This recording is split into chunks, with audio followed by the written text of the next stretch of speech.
NIMAC as an entity stands for Niagara Military Affairs Council. And it was a joint effort initially between the base and the county. And as it evolved, it became a civilian organization that was able to work on base support, base growth. 1995, our base was reviewed for closure, and that process was led by the county itself and the Chamber of Commerce. And immediately after that, I was approached by Merrill Lane, who was the first chairman of NIMAC, and became like a brother to me.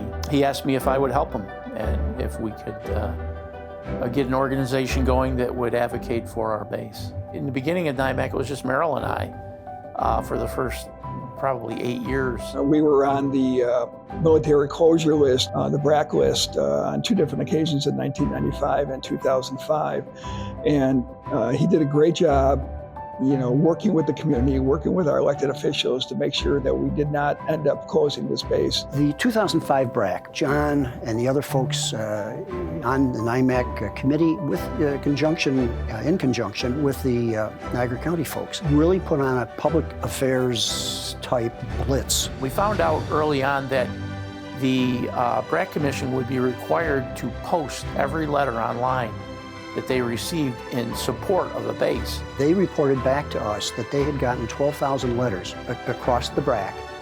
9,000 of those letters came from Western New York. And that was all NIMAC and John.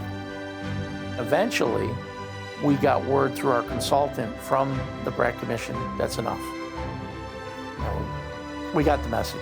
There's many bases that have, civilian advocacy groups that are much like NIMAC, so I was familiar with that before I got here, but I've never seen one so engaged. Anytime I need to communicate, or even before I even know I need to communicate with anybody outside the parameters of this Air Force base, John's been right there 3 steps ahead, almost preemptively translating what exactly is it that we do around here.